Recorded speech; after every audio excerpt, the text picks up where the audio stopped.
She said some people belong in the past, and buried my trust with that sentence. If you told me 6 months ago that I'd be a walking cautionary tale for ignoring red flags, I would have laughed in your face. But now, I'm just trying to figure out how I let it all get this far without seeing what was right in front of me. I'm Evan, 34 years old, an engineer who's always believed that actions speak louder than words. And that belief is exactly what destroyed me. I met Camille at a charity fundraiser for homeless youth. Yeah, one of those glitzy events where everyone wears a $1,000 smile and pretends their tax write-offs are acts of heroism. I wasn't even supposed to be there. My friend Derek practically dragged me along because he said I needed to network more. And then she walked in. Camille was magnetic, stunning in that effortless way rich people seem to master. But what really hooked me was when she took the stage and told this gut-wrenching story about how she grew up estranged from her uncle, the only real family she had left after her parents cut ties with him. She got choked up talking about how much she regretted losing that connection, how she wished she could go back and fix it. I'm not proud to admit it, but I fell for that vulnerability like a moth to a damn flame. 6 months later, we were living together in her high-rise downtown. Everything felt like a dream. She introduced me to her parents, Vernon and Lorraine Caldwell, two people who could make you feel like you were shrinking just by standing in the same room. Vernon was a venture capitalist who measured people by their net worth, and Lorraine had the kind of smile that never quite reached her eyes. But Camille? She was the balance. Or at least, that's what I told myself every time her parents made some underhanded comment about my modest upbringing. At first, I brushed it off. Camille always rolled her eyes when they did it and squeezed my hand under the table like we were in this together. I thought we were a team. That illusion shattered one quiet Sunday afternoon. We were finalizing the wedding guest list. Well, I was trying to. Camille was half listening, scrolling through her phone like she had better things to do. I suggested inviting my old neighbor, Mrs. Jensen, the woman who practically raised me when my mom worked double shifts. And then, cautiously, I brought up her Uncle Felix. You'd have thought I asked her to resurrect the dead. She scoffed, tossed her phone aside, and said, "Some people belong in the past, Evan. You don't dig up what's already buried." It wasn't just what she said.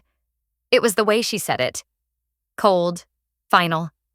Like the woman who once wept on stage over that very same man didn't even exist. Something cracked in me that day. And when I dug deeper, I found out why she was so quick to bury that relationship. Turns out, Uncle Felix was the one who lent her the seed money for her first investment firm. When she made it big, she cut him off completely, told him she needed to maintain her public image as a self-made success. She literally erased him from her narrative so she could sell the fairy tale. And the worst part? She bragged about it to her friends like it was a savvy business move. I remember sitting there, staring at her across our kitchen island, wondering who the hell this woman really was. And just when I thought the day couldn't feel any heavier, she looked up at me with that perfect practice smile and said, "You're not going to make a big deal out of this, are you? It's not like it affects you." That's when I realized it already had. Because if she could so easily discard the man who helped her become everything she is today, what was I to her? And right as that thought hit me, my phone buzzed. A message from Vernon. "Looking forward to celebrating our family's future. Make sure you remember which side of the table you belong on." My blood ran cold. That's when I knew. Something bigger, something far uglier was coming. And I wasn't ready for how fast it would hit. I should have walked away right then. Any sane person would have seen the writing on the wall, packed their things, and left that high-rise with their dignity intact. But I didn't. I stayed. Because some part of me, call it pride, call it stupidity, thought I could still salvage this. That maybe, just maybe, the woman I fell in love with was still buried under all that polished, performative ambition. The following week was a blur of wedding prep chaos. Or more accurately, Camille's parents turning every single event into a power play. Take the engagement party, for instance. Originally, it was supposed to be a small backyard gathering at my dad's place. Simple, warm, full of real people who cared about us. But Vernon and Lorraine shut that down faster than I could blink. "We can't possibly host our daughter's engagement party in that neighborhood," Lorraine had said, nose practically touching the ceiling. "This is a milestone, Evan, not a barbecue." So instead, they booked the Meridian, the most pretentious members-only venue in the city. The kind of place where the waiters wore white gloves and the bathrooms smelled like imported lavender. I didn't even recognize half the people there. Suits and stilettos filled the room, clinking champagne flutes and exchanging fake laughs. I counted maybe 6 people from my side. My dad, my sister, and a few lifelong friends who looked as uncomfortable as I felt. Then the speeches began. Vernon, of course, took center stage. His voice boomed through the marble-clad hall like he was delivering a State of the Union address. "Tonight, we're not just celebrating love," he began, swirling his glass like a smug villain straight out of a soap opera. "We're celebrating Camille's exceptional ability to always reach for the stars, and sometimes to lift others along with her." The room laughed politely. I felt my fists clench. He wasn't done. "Now, not everyone is born into the world of ambition and success," he continued, flashing a quick glance in my direction.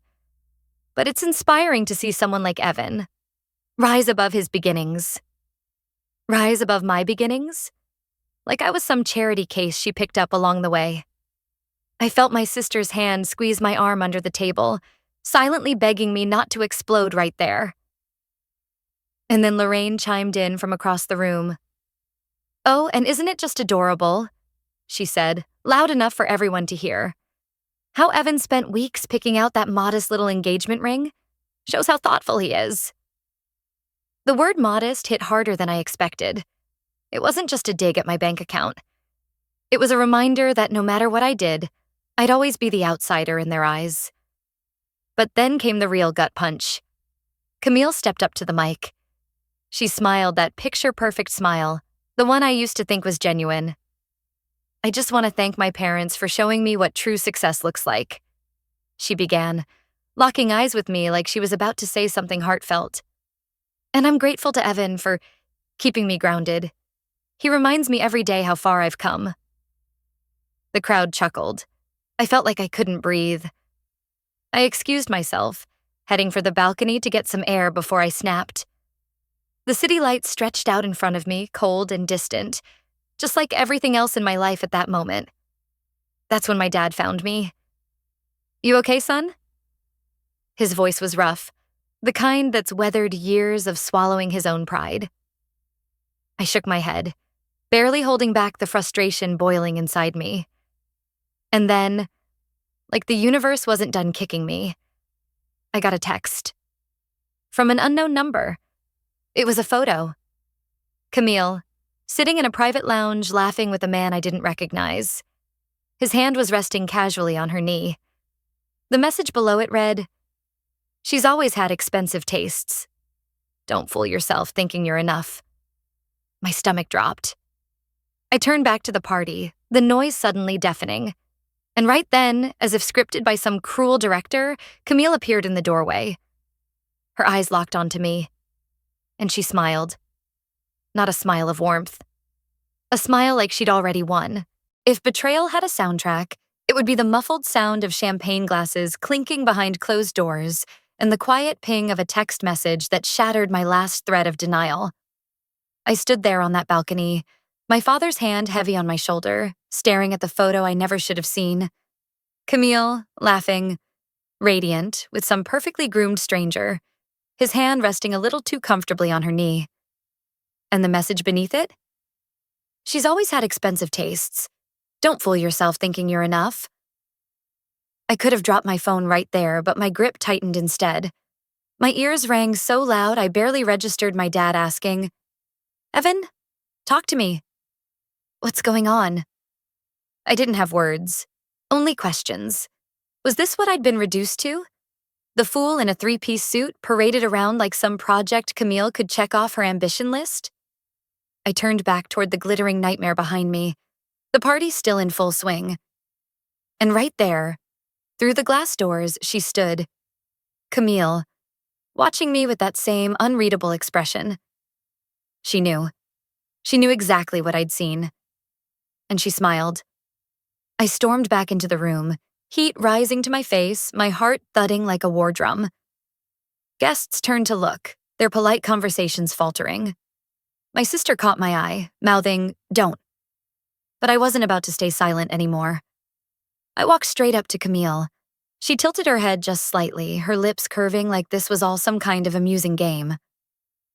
"So," I started, voice low but sharp enough to cut through the murmurs. "Should we toast to your other fiancé too? Or is that celebration scheduled for next weekend?" The room fell deathly silent. Her eyes darkened for the briefest second before she plastered on that infuriatingly calm smile. "I don't know what you think you've seen, Evan, but—" I cut her off. "Don't you dare play innocent. I've got the proof. And trust me, that's one investment portfolio you won't be able to manipulate." Vernon stepped in then, ever the damage control specialist. "Evan, let's not make a scene over a misunderstanding. We're among distinguished guests."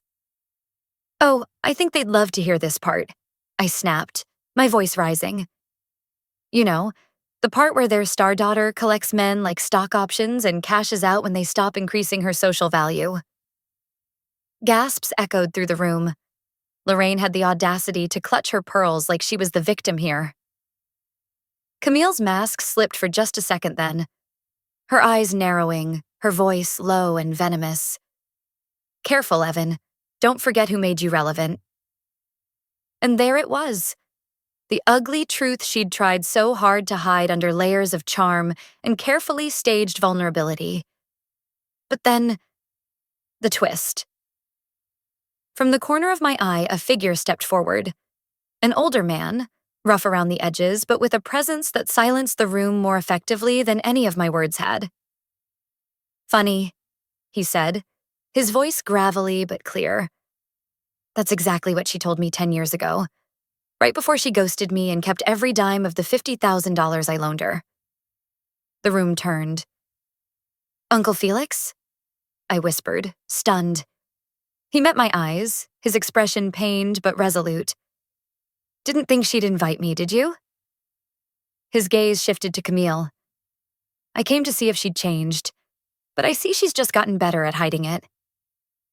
Camille's face turned pale. Her mother sank into a chair.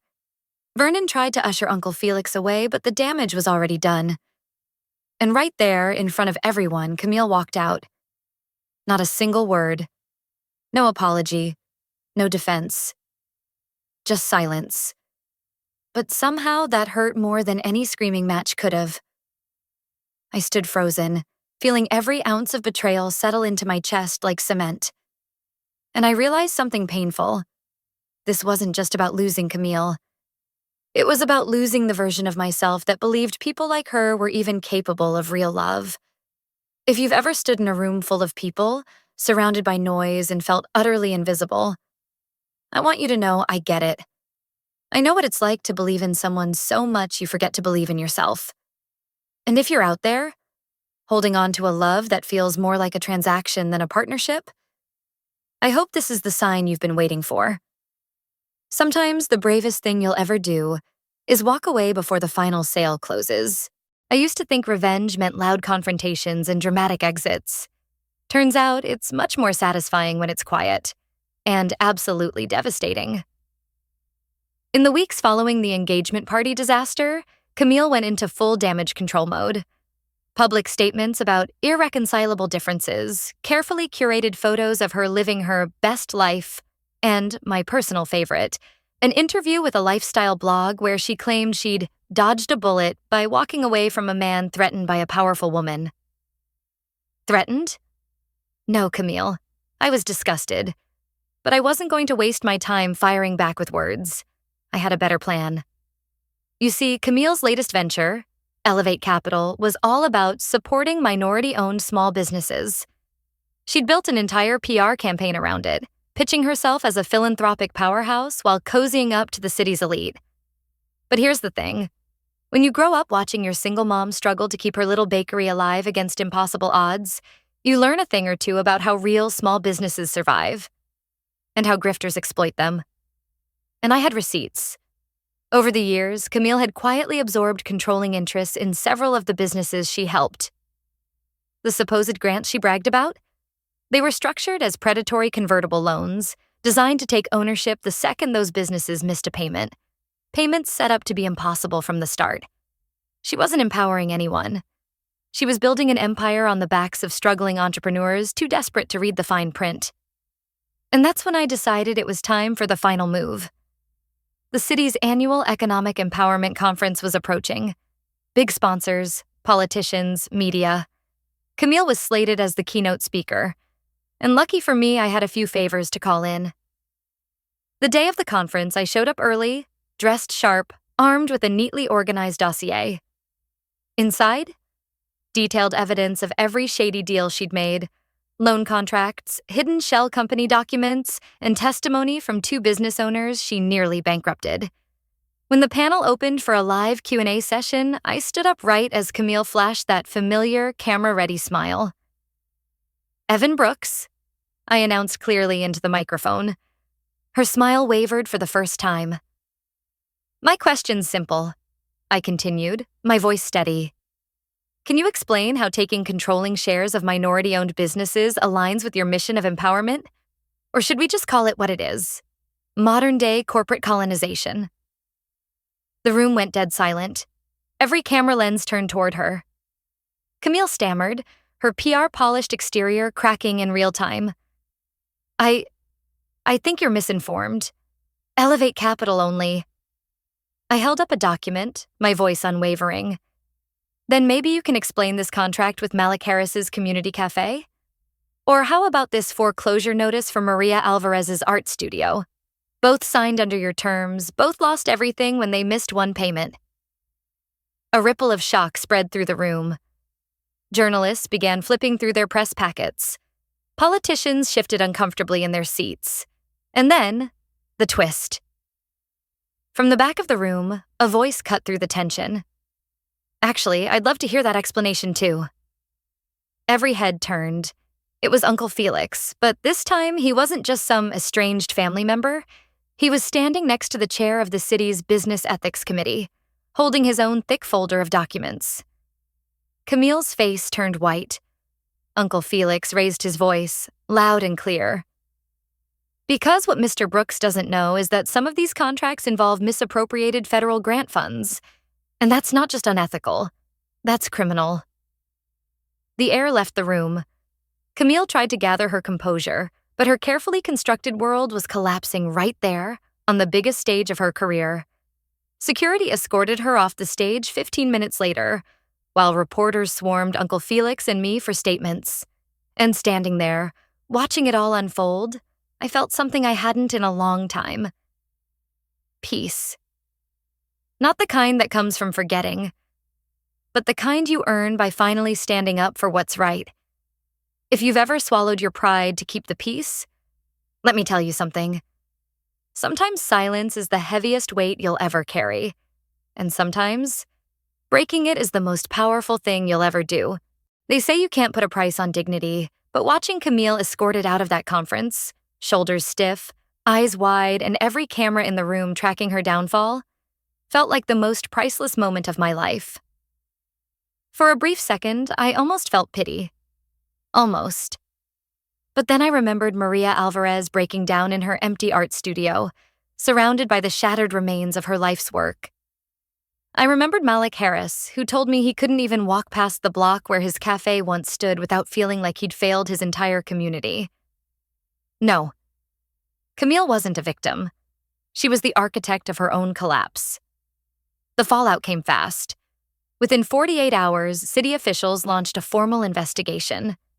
Headlines exploded across every major outlet. Queen of Empowerment or corporate predator?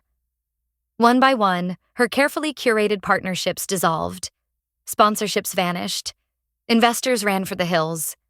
But the final nail in the coffin? 3 weeks later, federal charges were officially filed against her for financial misconduct and fraudulent misuse of federal grants. I didn't even have to testify. The evidence spoke for itself. Uncle Felix, the man she erased from her life to sell a self-made success narrative, became the star witness. And he did it not for revenge, but to protect the small business owners still fighting to keep their dreams alive. That's the part I'll never forget. In the middle of all the chaos, while everyone else was gloating or scrambling to save their own reputations, he stood quietly outside the courthouse and said to me, "Evan, sometimes justice isn't about watching people fall. It's about making sure they can't step on anyone else to climb back up." Camille never served real prison time. White-collar criminals rarely do. But she lost everything that truly mattered to her. Her empire collapsed. Her public image was irreparably tarnished. And worst of all, she lost the one currency she valued most: control. I'd like to tell you that walking away felt immediately freeing. But the truth? It took time. Healing isn't linear, and some nights I still felt the weight of everything I tolerated in silence. But then, one quiet Sunday afternoon, I found myself sitting on the porch of my childhood home, sipping coffee with my dad and sister. No noise, no pretense, just peace. And for the first time, I didn't feel like I'd lost something. I felt like I'd finally come home. Because in the end, you don't measure freedom by how far you can run from your past. You measure it by how willing you are to stand still and face it head on. Sometimes standing up for yourself means standing alone for a while. But trust me, it's better to be alone in peace than surrounded by people who profit off your silence. And if you've ever been through something like this, if you're carrying the weight of staying quiet for too long, I'd really like to hear your story. Leave a comment below. Who knows? Maybe sharing it will feel like that first breath of fresh air. And hey, if you want to stick around for more real stories like this, you know what to do. No pressure, just good company when you're ready.